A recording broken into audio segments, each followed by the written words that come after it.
wild times in Washington, D.C. It is really, really, really revolutionary right now on foreign policy.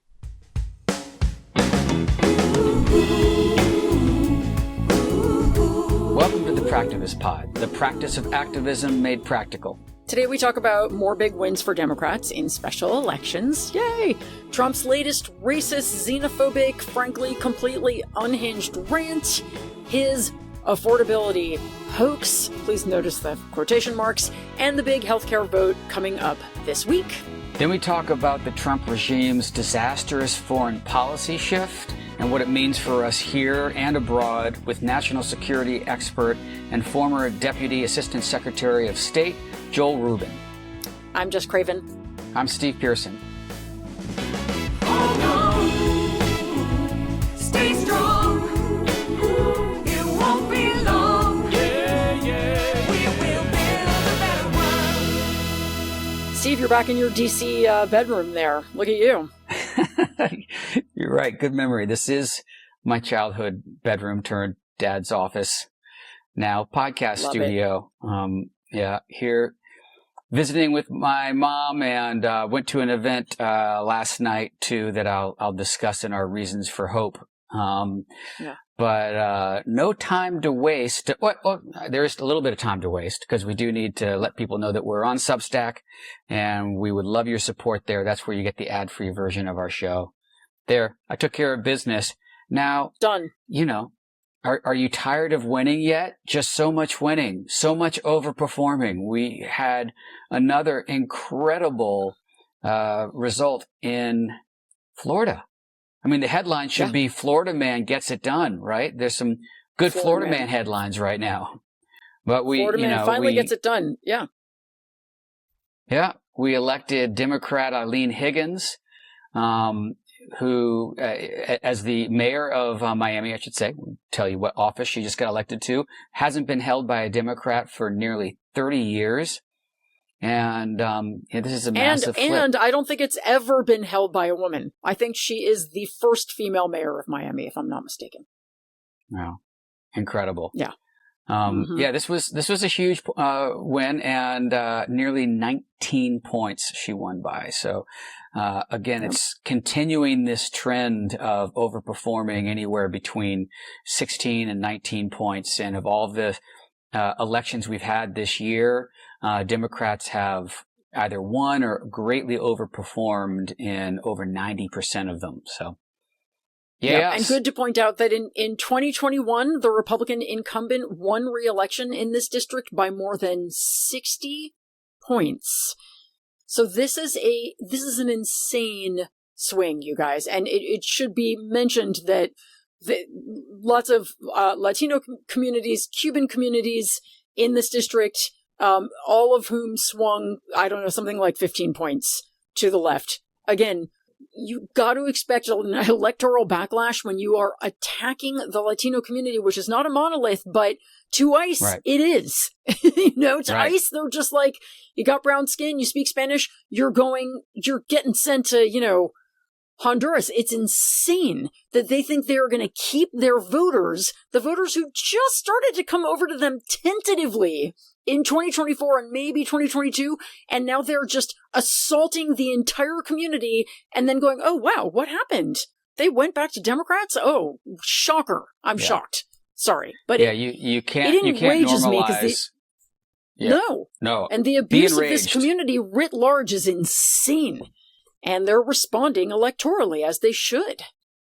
You can't try to normalize racial profiling and then ask those people to vote for you. It's just absolutely crazy. And moreover, obviously, Democrats are at a deficit in Florida writ large. And, this means for this kind of overperformance that a lot of unaffiliated and Republican voters had to vote for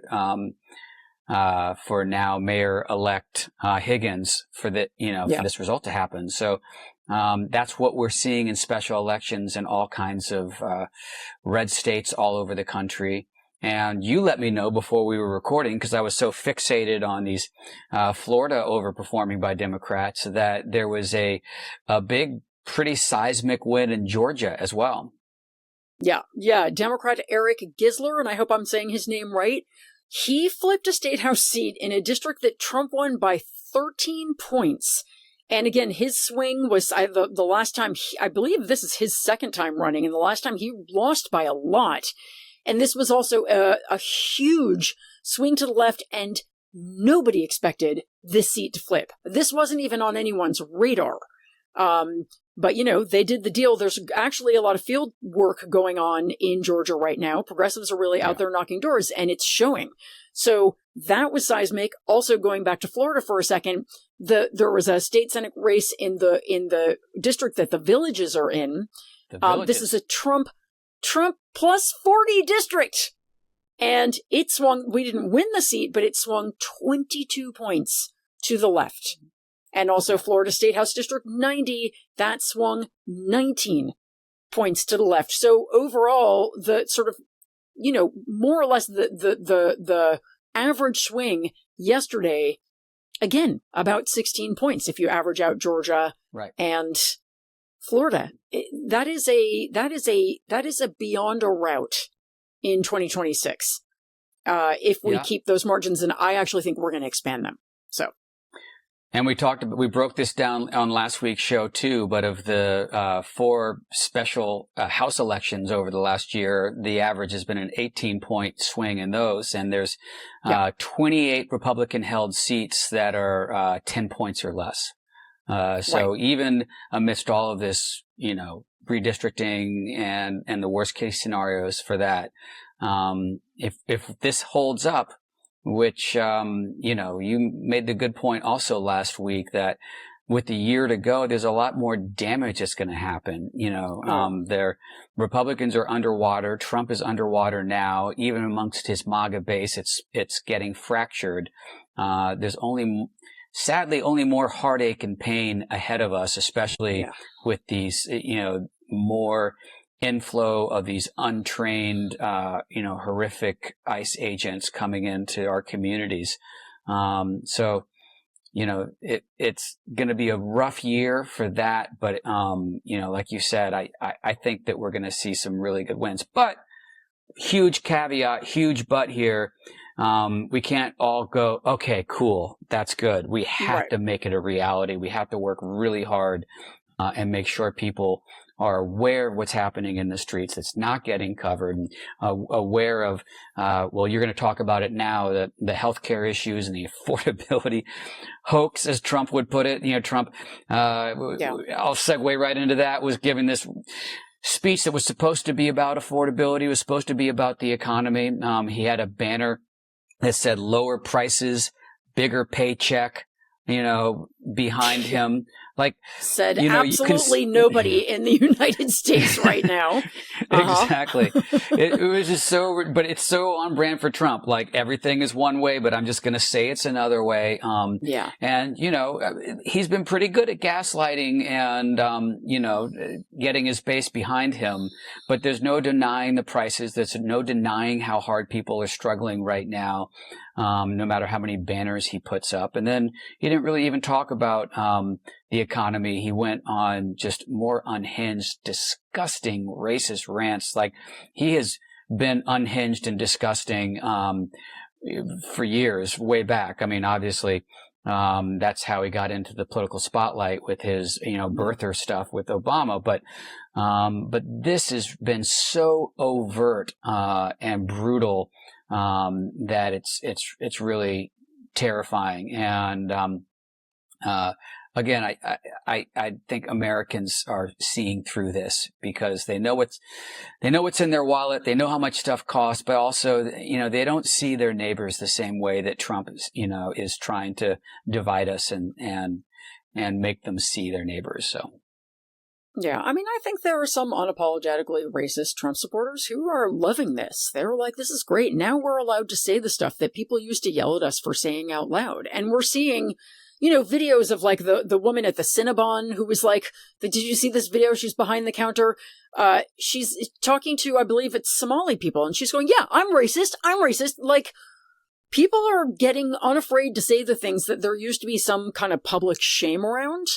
And Trump is creating a permission structure for that. So on that level, it is troubling. But I also think we are seeing, thank God, this enormous pushback from communities. As you said, people don't feel this way about their neighbors. So for the most part. So we are seeing communities standing up to ICE, standing up for immigrants. And, and we need to see a whole lot more of that. We need to see more. I'm just going to keep saying this. We've got to see more white people standing up for the immigrants and the people of color in our community right now, because it is not safe for them to stand up for themselves. White people need to step up right now. Like, I'm just going to say, like, it's not enough to say, oh, God, Trump is so awful, and this is so awful, and wring your hands and then go on with your day. It's just not. Like, we've got to be standing up. Not all the time, not every day, not in, none of us have to risk our lives, but we've got to get out there. ICE was all over my neighborhood this week, raiding all over my neighborhood. They took 3 people from a tamale stand. They took a flower woman.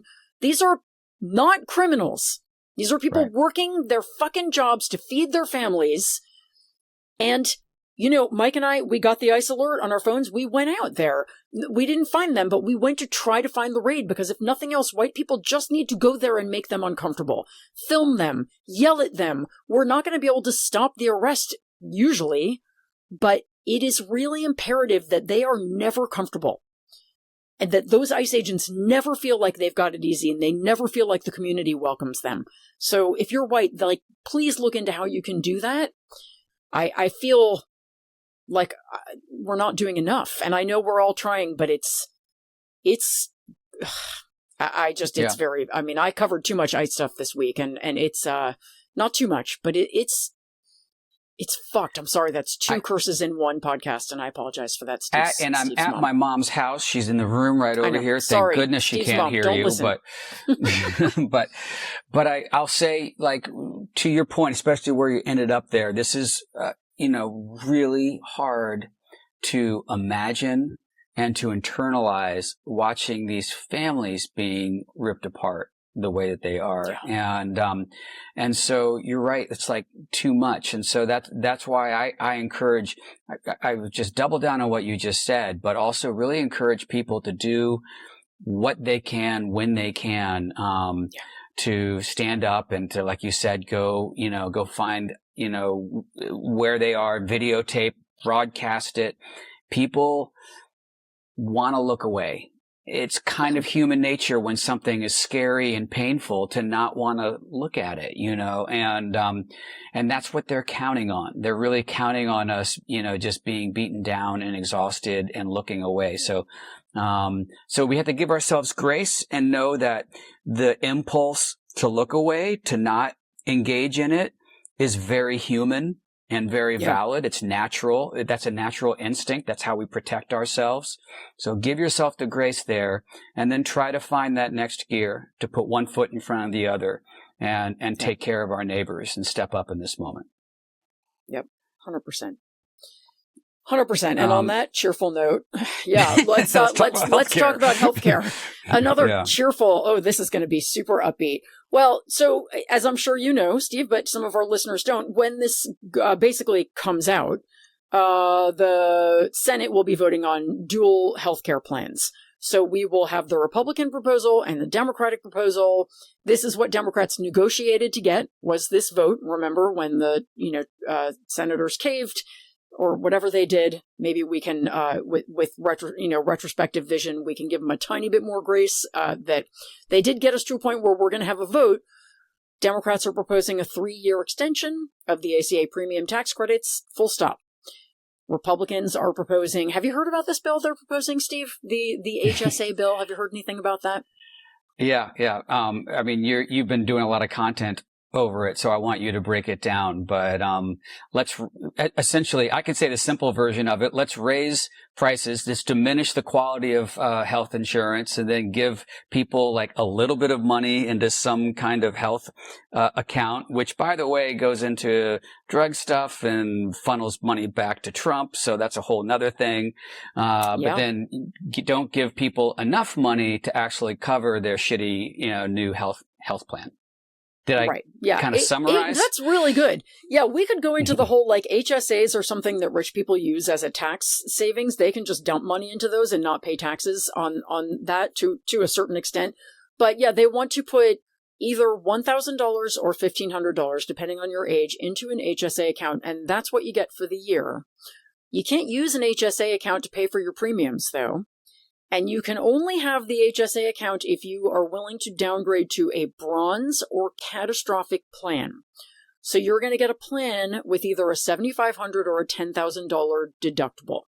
So while you will technically pay a lower premium, unless you are a young, healthy person with no health issues, if you, God forbid, have anything happen, you are going to be paying your premiums plus all of that deductible money. These are cheap, low-quality plans that don't cover a lot of things like, I don't know, pregnancy. And because they are cheap, low-quality plans, a lot of young people are going to exit the marketplace completely rather than pay that money. And then healthcare costs for people who have to be on healthcare are going to start going higher and higher. More people will exit. Premiums will go up higher. That is called the healthcare death spiral. And that is what Republicans are setting up with this proposal. It is to kill the Affordable Care Act and to privatize healthcare so that ultimately everybody gets sent back to the insurance companies again. Trump says, oh, well, we don't want to send that money to the insurance companies. So you're going to send people out on their own, basically, and they have to send that money to the insurance companies. Like, it is so insulting and such a slap in the face to Americans. And the only comfort is it won't pass, but neither will the 3-year extension. So next year, people are basically saddled with these ruinously high healthcare costs. And that is 150%, and I know that's not a mathematical possibility, on the Republican Party. And it should be remembered and restated over and over and over again. Rant over.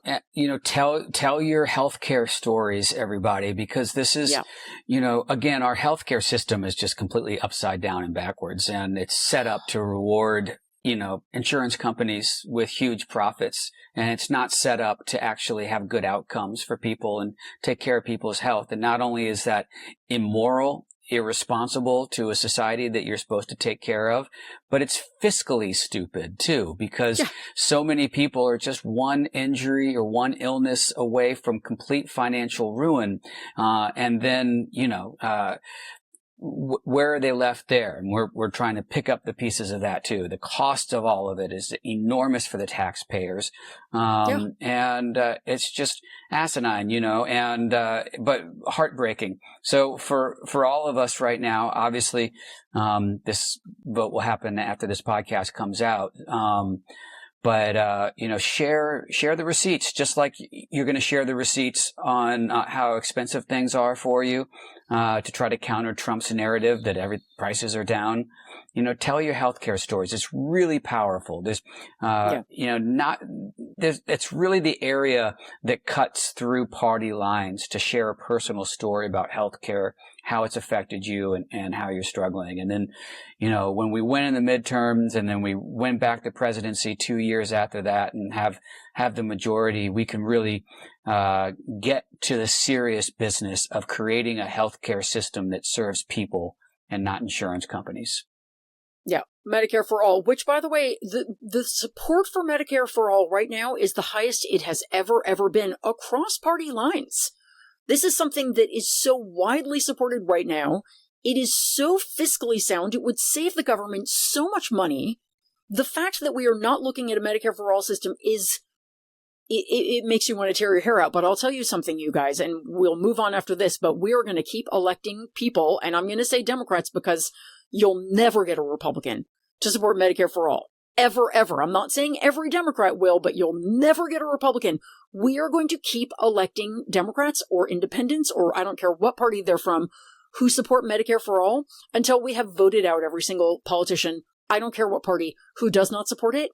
And we're going to get, I'm telling you, I am radicalized on healthcare. And the thing is, I think that it's not radical, though. You say you're radicalized, but that is not radical. You're right. You're right. Thank you for correcting me. It is not radical. That is a fucking talking point of the healthcare system telling me it's radical to just expect the same coverage that every other developed country in the world has. Yeah. I've been brainwashed by the healthcare system. Sorry, I take it back. I have not been radicalized. I have been enlightened. This is all I care about now. Honestly, this is all I care about now. I'm going to become a single issue person on healthcare, and I think a lot of Americans are. It's the central issue. It's certainly going to be the central issue coming into the midterms right now. As healthcare prices are going up, hospitals are closing, the cuts to Medicaid, Medicare, all of it. People are going to really feel that in the most devastating kinds of ways. So, but like I said, this isn't just intrinsic to just our health. Like the thing that is the most important to us is the health of our families. But it's also intrinsic to our economy. Nothing really has a bigger impact on our economy, which is why this is where, Republicans want to slash all these prices so they can give more money to their billionaire friends, right. And try to look like they're somewhat balancing a budget, So a lot of work to do. We'll see where this vote drops, but I'm with you on the not radical, but really common sense idea that we ought to have a healthcare system that, looks after the health of people as its first priority, not profits. So yeah, you said it. Having said all of that, let's talk about our reasons for hope. Okay. Oh, I have a really good one, and it's actually not the one I put in the document, as always. So, talking about what anybody can do, what you were talking before about just everybody do what you can. So, this weekend, my 16-year-old, goes to an art high school, public art high school here in Los Angeles, and they and a couple of their friends decided, I didn't even know about this until like 3 days before it was happening, this past weekend, to organize a gallery show of all high school art, rent a gallery for the weekend, hang the art, curate it, take submissions, charge $20 at the door, and raise as much money as they could for CHEERLA, which is a wonderful immigrant rights organization here in LA. And they did it. They pulled it off. They pulled off a beautiful show. Again, no adult participation at all. And publicized it, had a ton of people turn out. And they've raised, I think they raised after expenses like $1,000 for CHEERLA at this point, which is not a huge amount of money, but it's high schoolers. And they did that because they used what they had to do something. And I found it to be really hopeful, not only because it proves my kid is capable of doing something like that, which is heartening as a parent, but also as a great reminder that we can all take our talents and use them for good. So I thought that was really great. That's mine. What's yours, Steve? Well, I love that. I love the art interventions in everything that we do, how important the arts are to cutting through all the noise and breaking through our little information bubbles that we're in. I believe art is the most powerful tool we have to fight fascism. So, and that gives me a lot of hope. And so good for those students and for MJ for doing that. My reason for hope is, one of the reasons I'm here in DC right now, I went to an event last night. It was covered on MS Now and CNN too. It was the panel with Governor Shapiro and Governor Cox of Utah to talk about the rise of political violence in America, and both with their own perspective, Democrat, Republican up there talking about how to work together to counter the rise of political violence. Governor Shapiro, of course, had his governor's mansion firebombed and his family threatened, and Governor Cox, of course, presiding over the assassination, murder of Charlie Kirk in the state, and actually had a very good response to that. Too. And they showed, genuine friendship and admiration for each other in this panel. Governor Shapiro did not mince words about the lack of leadership, from Trump specifically, and the importance of our, we talked about it with the racist, xenophobic rants, and how that permission structure has given a permission structure to other people to express those, ugly, racist, whatever. Sorry, there's a very loud helicopter. I think I can deal with just about anything but that within post, so I'm going to pause for this plane. It's probably Trump coming back from wherever he was. No, it's probably Kash Patel's girlfriend. Sorry, I had to hold for Kash Patel's girlfriend flying back into D.C. Mm-hmm. Okay, she's gone. Yeah. Anyway, this is too long-winded anyway, so let me just say, it's a really scary time when we see the rise of political violence. There was a couple of points that I took away from it. One is something that you and I talk about all the time on here, and that's the importance of engaging in our community, engaging in local levels. And it really makes so much sense because we are so segmented. We're not getting the same information. We feel like we are worlds apart. It's actually interesting when there's studies that show our feeling about issues are actually pretty aligned. There's more that we agree with each other than we disagree. But when you ask someone where you think the other side is, especially people who are hyper-focused, people like you and me who would do this work and are hyper-focused, we actually think that the other side is a lot farther away from us than they are. Yeah. And the way to break through that is to get involved in your community and do local actions that put you with your neighbors. So that gave me a lot of hope that there was some solutions like that we've been talking about, and just the spirit of the conversation. It was at the National Cathedral. Incredible setting. I'm guessing a pretty diverse crowd, politically, coming together to try to solve this problem and acknowledge, that there's no space for violence at all, political violence at all. And that, we have to find solutions to come together and heal, these huge rifts in our country. So it gave me a lot of hope to see that in this world right now that seems like you can never get a Republican and a Democrat in the same room talking about these lofty ideals. It was nice to see them aspiring to that and trying to come up with some solutions. I 100% agree. Do you think Governor Cox is teeing himself up for a presidential run on a Republican ticket at some point in the future? Well, I don't mean to be cynical. I'm just like, that sounds like a pre-presidential run kind of thing.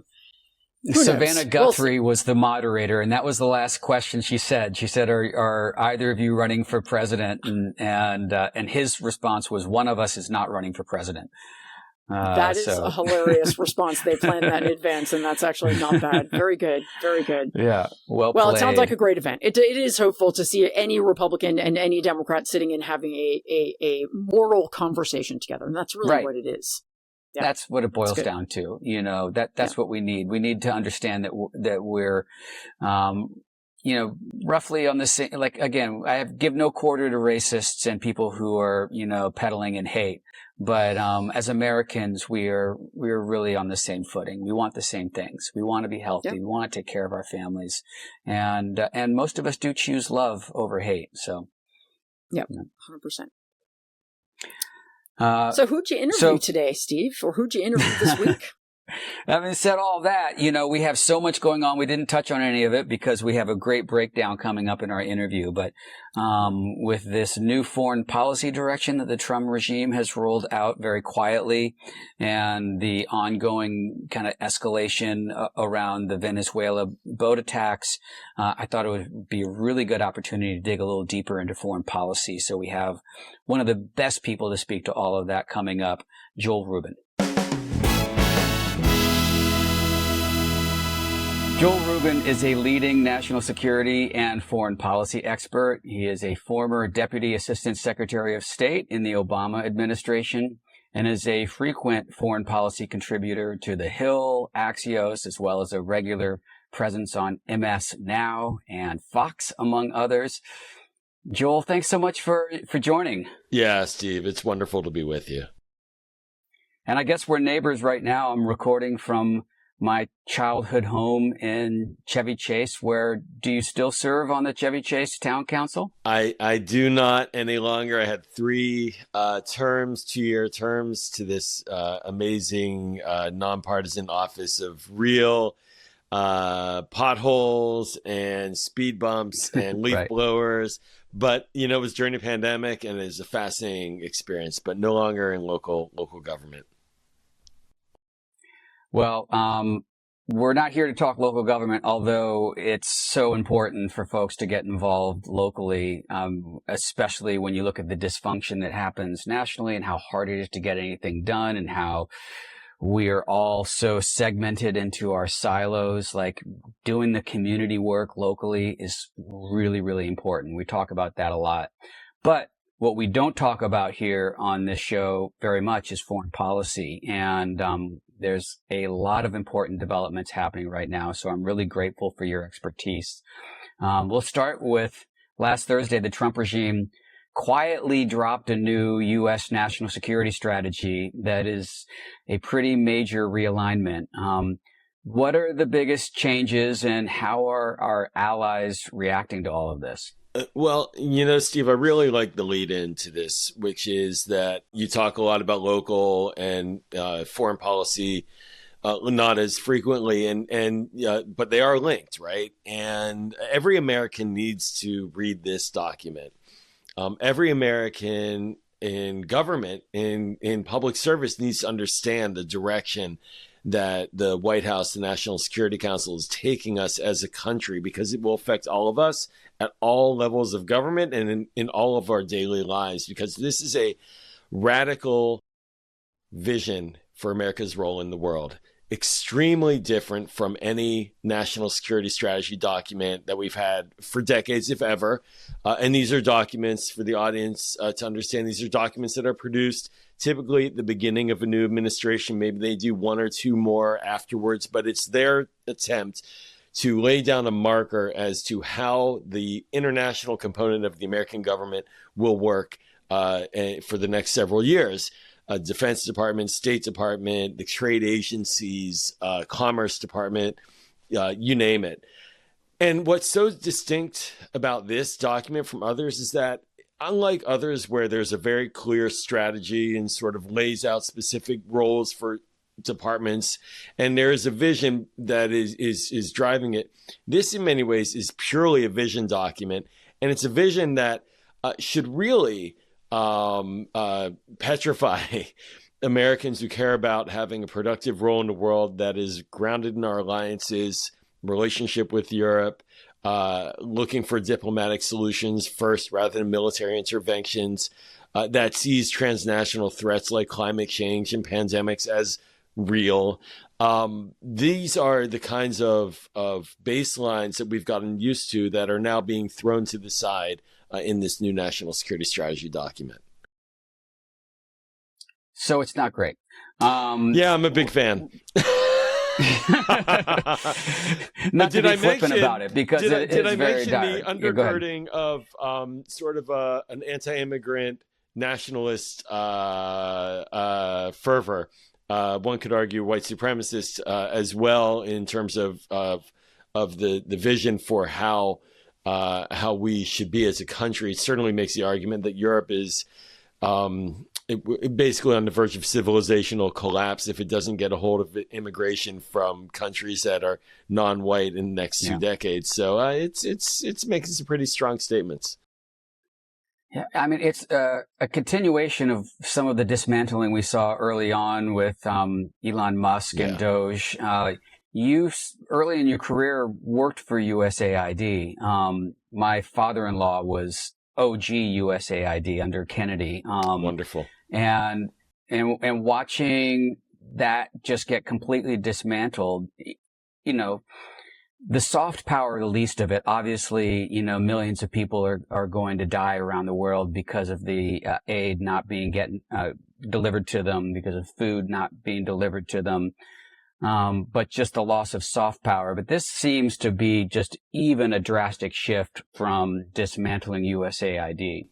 Yeah, let me sort of frame it in the way as to how we are where we are, right? So when we talk about soft power, we talk about American influence and power around the world, the use of our tools, our assets, and assets in this case being international aid and assistance, money, financial incentives, development aid to poor countries that need support, aid for healthcare. But all of this is done essentially to advance American influence and goals and security around the world. And this has been a foundational view of how we should be engaging the world, going back to Kennedy, certainly. And in the last several decades, had strong bipartisan support on Capitol Hill. There were always fights over the kinds of programs that we would be supporting, but never about the concept of a program like USAID.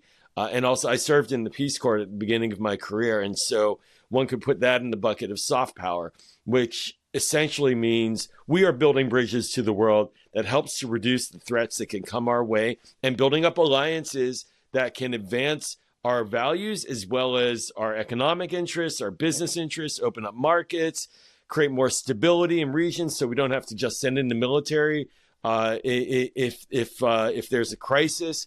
So all of that was thrown out by Elon Musk. And we are already hearing reports of hundreds of thousands of deaths likely due to the termination of USAID and our aid and assistance on the health issue in particular. Around the world, there are crises and hotspots flaring all the time. We don't have the mechanisms to incentivize calming and a sort of a ceasefire. Look at Israel-Gaza as an example. Israel-Gaza, the president goes out, gets a deal. I was pleased that he got that deal to get the hostages out and that there was going to be a day after plan. But we don't have the mechanisms currently available. And I saw how damaging that can be in the case of Iraq. When I served in the Bush administration, I was a civil servant at the beginning of my career at state. And we didn't have a plan. And the country collapsed on our watch after the invasion, which was based upon lies. And so in a weird way, I got to tell you, Steve, while I'm saying this is all radical, in many ways, this national security strategy document is like back to neocon worldview 2.0. It's got a lot of militarism. It's not talking about soft power.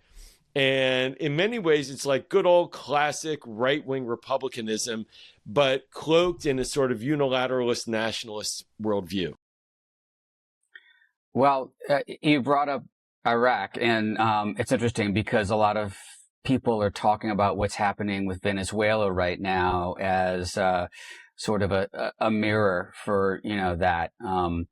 Even some talking heads on Fox calling the threat from Venezuela, weapons of mass destruction, like using that actual phrase to describe the threats of, drugs coming into our country from Venezuela.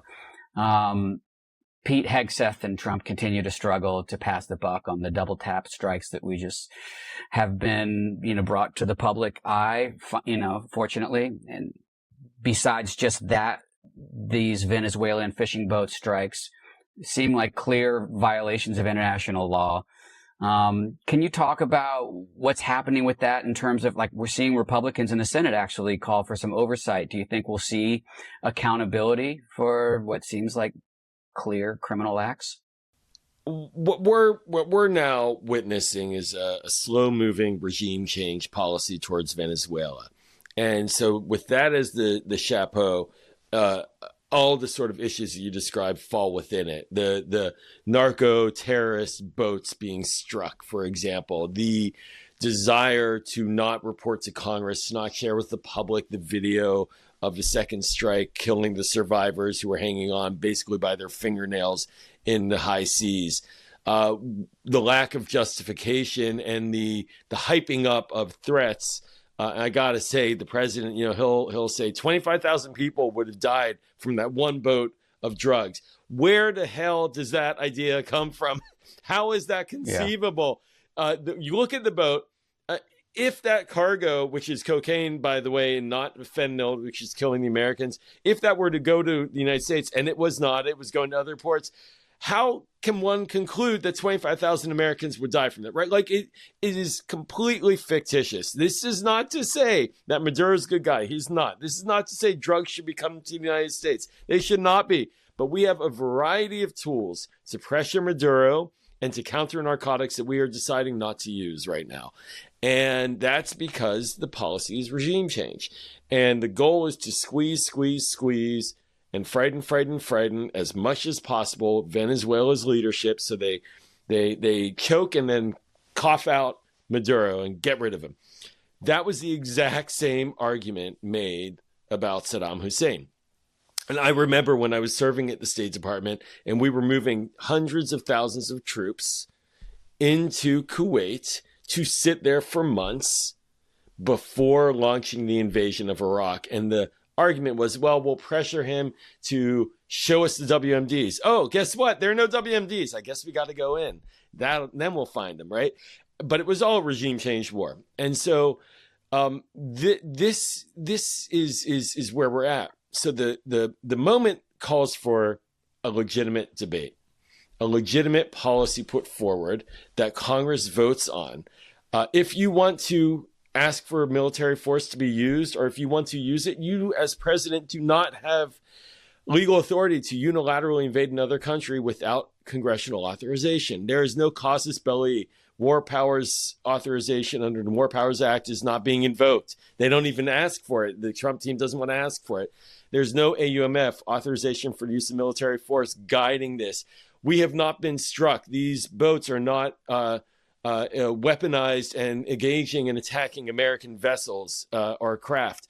So there's no casus belli. You need to go to Congress and make the argument, and they just don't want to make the argument.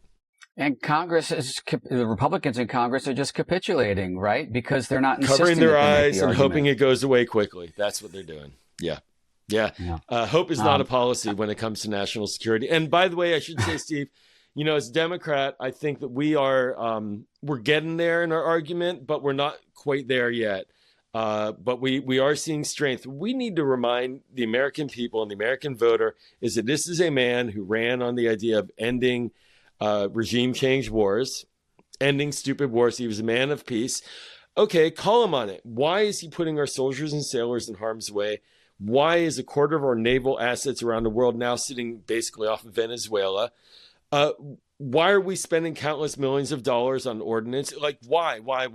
And what is the justification? And I think that there's a reason why he's not going to Congress, because it would probably be an extraordinarily difficult argument for the administration to make.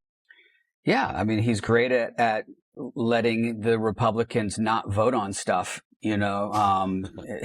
facing a midterm election where they are very, very underwater and unpopular.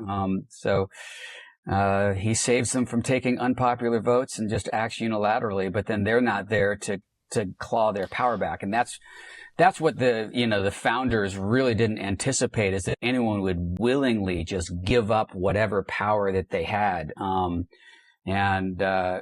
Congress has the power of the purse. They gave that up in the beginning of this term, and now they're giving up war powers. And on an ethical level, as well as democratic, when we talk about our democracy eroding, there are a lot of different people with a lot of arguments about it. When I think about it in the foreign policy space, I think about our democracy eroding because when we don't have openness and transparency with the American people about what we're doing overseas on their behalf and in their name that they are paying for. That is the erosion of democracy. Now, a commander-in-chief in our system of government, in our Constitution, has extraordinary flexibility and freedom of action. But he or she still has to go to Congress for the authorization of military activity, still has to go to Congress for funding, and still has to report to Congress. And why? Because that's telling the American people what it is that they are doing with our money. And, when Americans are not bought into a war, our military action, it can overtake our system and it can undermine our efforts abroad quickly and dramatically. Think of Vietnam. Think of Iraq. These are situations where we got into wars that the American people detested and turned politically against those who were pushing us into those wars. So even on a practical level, why would you want to go into a military engagement without the blessing and the support of the American people? We will speak if it goes too far. And so I hope that people in Congress recognize that and get ahead of that, and also remind the Republicans that just because they're not taking a vote doesn't mean they're off the hook. Yeah. Those are good marching orders for us, because I know that people who are our listeners, myself included, are hyper focused on elections and fighting back against the Trump regime, are always looking for some practical things that we can do. And foreign policy seems very far away, because literally geographically it's far away from us. But, making sure that, I think we're at an inflection point right now. I'm seeing the MAGA coalition certainly crack on a number of fronts that I've never seen before. And this seems to really be one of them. I think pushing for that video to be public, and let people make up their own minds about the double tap. I think that is really important. I find myself agreeing with Rand Paul. That doesn't happen very often. No kidding. I know. Tom Massey and Rand Paul. What's up with those Kentucky Republicans? Something's going on in Kentucky. Yeah, don't sleep on Kentucky. Go ahead. No, I think President Obama had this great line, and I'm aligned with this, which is, I'm not against all wars. I'm against stupid wars. There is no reason to go to war with Venezuela. There's just none. There's literally no reason. They are not attacking us. They have an entrenched government there. We have decades of history in Latin America of being interventionists. When I served in the Peace Corps, I was in Costa Rica, and I backpacked throughout Central America. And I can tell you, the ghosts of American military interventions and dirty war support of past are still present. We don't need an updated Monroe Doctrine, which is what the national security calls it, the Trump corollary to the Monroe Doctrine, the big stick. The Western Hemisphere is ours now. We control it. It's ours. That is so counterproductive, nonsensical, and dangerous, and counter to our interests. And I don't get it, except for it being the sphere of influence idea. And I want to mention this as well, if I can, related to democracy, because when you're talking spheres of influence, you're inherently talking about an anti-democratic approach to global affairs. You're talking about the 19th century. You're talking about pre-World War I, pre-United Nations, like an era of great powers carving up the globe for their stuff, right? So going to Venezuela, they have critical minerals. They have oil. Great. That's ours now. Like, that's the mindset, very imperialist mindset. We learned the hard way from a couple of hot world wars and a Cold War that imperialist mindset and spheres of influence is deeply insecure, destabilizing, and dangerous. We don't want to go back to that, but that's what we're doing. It's like we're going back a century in our worldview of how we should be operating in the world. Now, I don't like the UN on everything it does. I'm not going to say international bodies are omnipotent, but it is an amazing thing to have an international fora where we can resolve disputes. It's an amazing thing where we have hard alliances like NATO that keep the peace in a complicated continent whose countries seem to love to kill each other and have been for centuries, but have not been essentially since World War II, except now with the Russia war and the Balkans war to a lesser extent, right? Like, why do we want to go backwards? But that's where this is going. And the American people have to speak to this. We have a voice in this. We are the ones that will be fighting the wars. We are the ones that will be paying the bills. We are the ones that will suffer the consequences. One thing, I'll just stop after this little soliloquy, but look, wars that happen over there don't just stay over there. Impacts are felt here. Look at the walking wounded from the Iraq wars. Look at the families disrupted. It's not as if these are clean, airbrushed overseas experiences. This is real stuff. And we need responsibility. And the grounding of that and getting to that responsible decision making is in having a democratic process around it and something to keep control of it and to guide it and steer it. The politics of this is the expression of the American people. And I just don't think the American people are bought into invading a country that hasn't attacked us and talking about dominating the Western Hemisphere and supporting Russia, right? But that is what we are now. That is what we are now watching as the driving narrative coming from the White House. Yeah. They can try to drive that narrative, but I agree with you. That is not a narrative that the American people are going to get behind. And because we've seen them reject that in the past, as you articulated. Even so in the Republican primaries, they rejected it, which is what's so bizarre about this right now. Sorry, go on. No, you're right. You're right. And I said that as a sort of a soft segue to a sort of bleak situation, not sort of, a very bleak and dangerous situation, to our last question, which is, what gives you the most hope right now? What gives me the most hope, ultimately, is the American people. Is our resilience, our strength, our creativity, our ability to learn about the world. There's a lot of reason for cynicism and concern. The policy making is always behind the people. That's just the way it works in our system. And I think that we are creating an extraordinarily knowledgeable next generation of human beings that are highly aware of the world around them. And with all the rough and tumble of that, it gives me hope.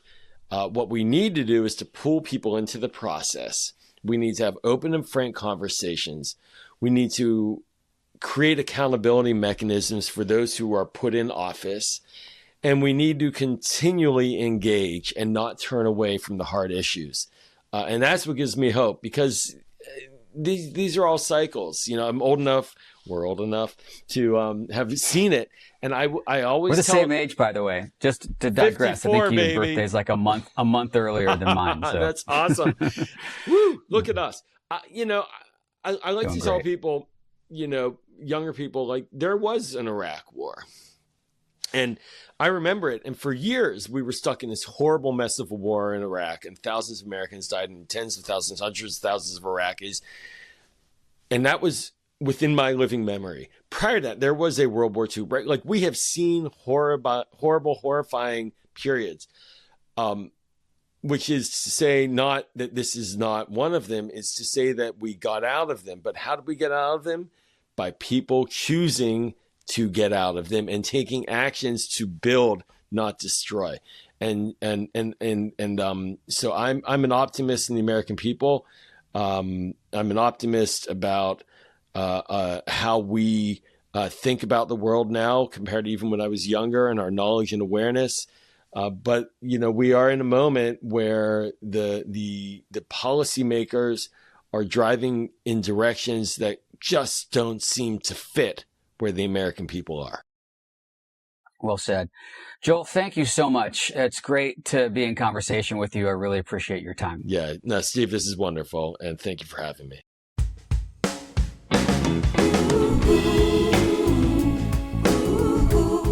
Thank you all so much for joining us today. Don't forget that all the links for our actions are in our show notes, so don't just listen. Click on those links and take action. Please do subscribe, rate, and review us on Apple, YouTube, wherever you find us. And please share our show, or yours, with friends and family members. Make sure they are taking action to help us win.